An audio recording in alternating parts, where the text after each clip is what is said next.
This is Dan Lawson with the Alliance for American Manufacturing. I'm out here at Lake Point in Eufaula, Alabama. And I'm with the King family, Melissa and Jimmy, who basically run this whole bass tournament out here for a good cause. Why don't you tell me the foundation that you're working for right now? We raise money for the National Pneumopic Disease Foundation. And how long have you been doing that? This is actually our 10th year for our fishing tournament on Lake Eufaula. And you've got an amazing turnout. There's over 100 and how many boats? 170. That's fantastic. Yeah. And the money goes? All of the money goes directly to pneumopic disease research. All the money that's raised. Great. And such a great turnout here. Now, how long have you lived in this town? Jimmy has lived here all of his life. 40 years. Yeah, and I have lived here half that. So. Well, let me ask you, Jimmy. In the past 40 years, how much have you seen the town change overall with the loss of manufacturing jobs? Well, really, in the last few years, it's been bad. You know, to see your friends that's been here the whole life having to move away because of jobs, you know, losing their jobs or just struggling financially to try to make ends meet where the mills have closed or went away, you know, moving somewhere else or whatever, taking jobs from here and moving somewhere else. And so it's just been tough to watch them struggle, you know. They have to split their families up and leave and stuff. And during that time frame, are there other jobs that they can go into, or are they all lesser paying jobs and makes the family struggle more? No, sir. Actually, in this area, there was not a lot of jobs to go to, and if they did, it would be at less pay. And but this particular county has like the second highest in Alabama of unemployment rates. Wow.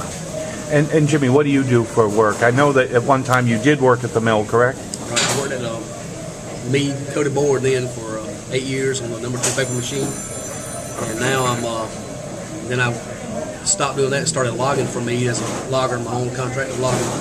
And now I work on their wet yard, hauling their wet storage wood around from their wet yard to the paper mill.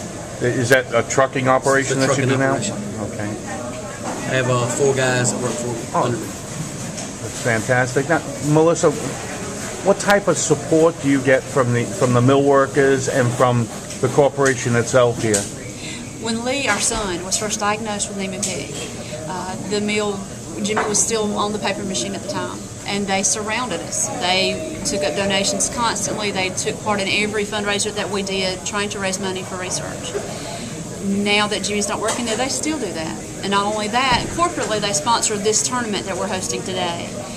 They have sponsored the places that we pay back to our fishermen who bring in a large amount of fish or what have you, and they donated regularly to our cause each year.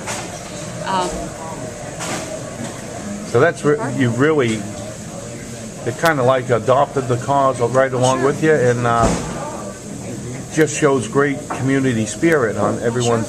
It's like one big family. Yeah. And I found that as I've gone around the town. You know, you always hear about Southern hospitality, but I tell you, it really comes into play here. The people are just, everybody's caring. They stop, they say hello. I mean, it's a great area. We've heard of other businesses closing, and well, what we're concerned about, you know, with this international trade case, granted, it doesn't affect this area at all, but that doesn't mean that if we don't do something with this trade issue, that it wouldn't affect this area in the future.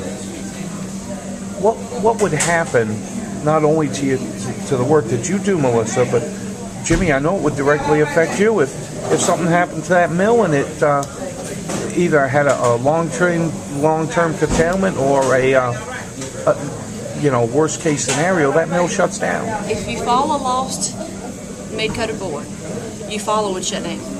Not only Eufaula, the Phoenix City area, because so many of our community depends on being with that work there, and then the funds that those workers bring into our community to support our businesses would be gone.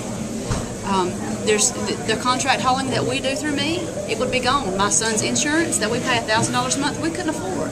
There's the employees that we have, their jobs will be gone. There's nothing. Without mid-coated board, I do believe that Eufaula would become a ghost town. We're a beautiful historic district. It's just, but if there's no financial support, we've lost several other of our businesses that were in town that were very important to our economy. And if mead was gone, it would kill us. It would destroy our town. Well, we have this trade case that the final determination hearing is coming up, and that's why we're talking to you. If you had the opportunity to talk to the people that are going to make a decision, what would you tell them needs to happen so that it doesn't happen to this town, to this community?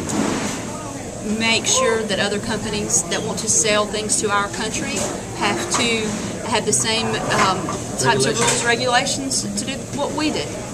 Everybody has a right to run a business, but they ought to have to pay the same amount of regulations, whatever fines, fees to run that business.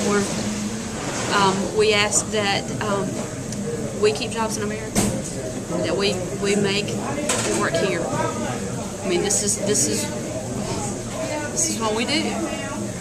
Well, I really thank you for your time. I know you're so busy with running this tournament right now, and I really appreciate you taking the time out of your day just to have a brief conversation with us, and hope everything works out, and I hope you make lots of money with the tournament. Thank you. Thank you. Thank That would you. help.